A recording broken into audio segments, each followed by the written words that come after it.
America అధ్యక్షుడు Donald Trump మరో సంచలనానికి తెరతీశారు. 1963 నాటి అమెరికా అధ్యక్షుడు జాన్ ఎఫ్ కెనడీ హత్యోదంతానికి సంబంధించిన ప్రభుత్వ రహస్య పత్రాలన్నింటినీ బయటపెట్టారు. వైట్ హౌస్ లోని తన ఛాంబర్ లో ఆయనే స్వయంగా విడుదల చేశారు. అమెరికా చరిత్రలోనే ఓటమి ఎరగని లీడర్ గా ప్రజల మన్నన చూరగొన్న కెనడీని ఎందుకు చంపారు? 62 ఏళ్ల నాటి ఈ ప్రశ్నకి మరి తాజా పరిణామంతో ఆయన సమాధానం దొరుకుతుందా?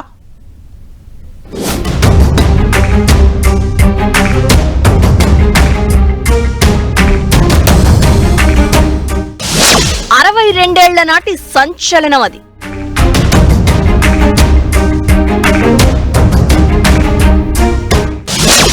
జాన్ ఎఫ్ కెనడీ హత్య ఫైల్స్ బయటకు.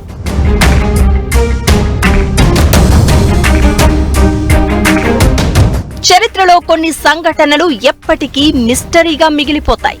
అలాంటి వాటిలో అమెరికా అధ్యక్షుడు జాన్ ఎఫ్ కెనడీ హత్య కూడా ఒకటి. ఓటమి ఎరుగని అమెరికా అధ్యక్షుడిగా జూనియర్ మార్టిన్ లూథర్ కింగ్ కు పేరు. అలాంటి ఆయన్ని లీ హార్వీ ఓస్వాల్డ్ అనే షార్ప్ షూటర్ హత్య చేశాడు. ఈ కేసు ఇప్పటికీ తేలలేదు. 1963 నాటి ఆ సంఘటనకి సంబంధించిన ఫైల్స్ అమెరికా అధ్యక్షుడు ట్రంప్ బయటపెట్టారు. తన ఎన్నికల ప్రచారంలో ఈ ఫైల్స్ బహిర్గతం చేస్తాము అని హామీ ఇచ్చారు. ఆ మేరకే ఇప్పుడు బయటపెట్టారు. ఇది ఓ చరిత్రాత్మక పరిణామంగా అమెరికా నిఘా అధికారి తుల్సీ గబ్బర్డ్ వర్ణించారు.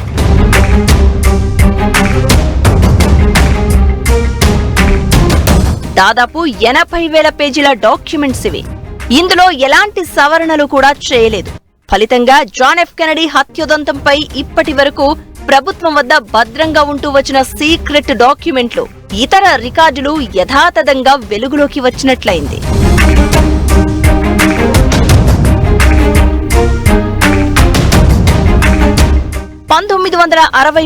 నవంబర్ 22వ తేదీన టెక్సాస్ లోని డల్లాస్ లో హత్యకు గురయ్యాడు జాన్ ఎఫ్ కెనడీ.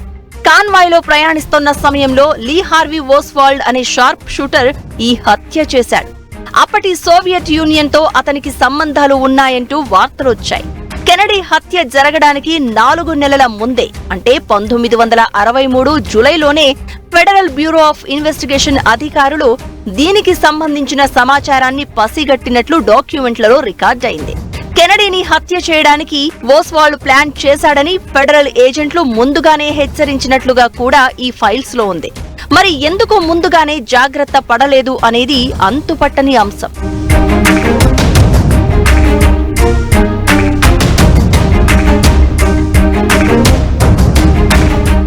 కెనడీ హత్య తర్వాత షార్ప్ షూటర్ ఓస్వాల్డ్ ను పోలీసులు విచారించారు. అయితే అతనేం పెదవి విప్పలేదని అంటారు.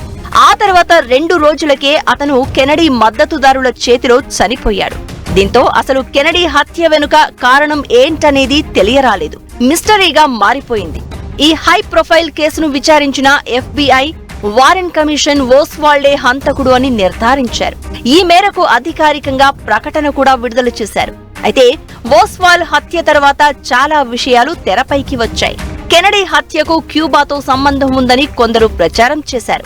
అప్పటి క్యూబా ప్రధాని ఫిడెల్ క్యాస్ట్రోను ప్రసన్నం చేసుకునేందుకు లీ హార్వే ఓస్వాల్డ్ ఇలా చేశారని ప్రచారం జరిగింది. ఇక కెనడీ హత్య వెనుక రష్యా ఇంటెలిజెన్స్ ఏజెన్సీ ఉందని మరొక వాదన కూడా ఉంది. ఎవరి రూమర్స్ ఎలా ఉన్నా కెనడీ హత్య నేటికి మిస్టరీగానే మిగిలిపోయింది. అంతేకాదు, కెనడీ హత్య జరిగిన ప్రాంతంలో ఓ మహిళ అనుమానాస్పదంగా కనిపించడం కలకలం రేపింది. ది బాబుష్కా లేడీ పేరిట ఆమె ఫోటోలు ఇప్పటికీ కనిపిస్తూ ఉంటాయి. కెనడీపై కాల్పులు జరిపిన సమయంలో ఆ మహిళ చేతిలో కెమెరా లాంటి పిస్టల్ ఉంది. అయితే ఇప్పటి వరకు ఆ మహిళ నిజ రూపం తెలియరాలేదు. అంతేకాదు, ఆమె చేతిలో ఉన్నది కెమెరా కాదు పిస్టల్ అనేవాళ్లు కూడా ఉన్నారు. ఇలాంటి విషయాలకు సమాధానం దొరకలేదు. అంతేకాదు, 1960ల నాటి నటి మార్లిన్ మన్రోతో కెనడీ సాన్నిహిత్యం కూడా అనేక అనుమానాలకు తావిచ్చింది. సోవియట్ గూఢాచార ఏజెంట్ గా మన్రోని జాన్ ఎఫ్ కెనడీ సోదరుడు అటార్నీ జనరల్ రాబర్ట్ కెనడీకి సమాచారం వచ్చిందట. దీనిపై సీరియస్ గానే ఎంక్వైరీ జరగగా నిర్దిష్టమైన సాక్ష్యాలు లేవని FBI ఈ ఎంక్వైరీని మూసేసింది.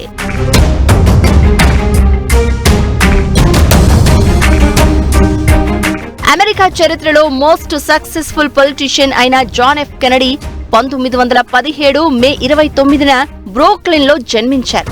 హార్వర్డ్ యూనివర్సిటీలో చదివిన తర్వాత 1941లో నౌకాదళంలో చేరారు. ఇది రెండవ ప్రపంచ యుద్ధం జరుగుతున్న కాలం. 1995లో నౌకాదళాన్ని విడిచిపెట్టిన తర్వాత రాజకీయాల్లోకి ప్రవేశించారు.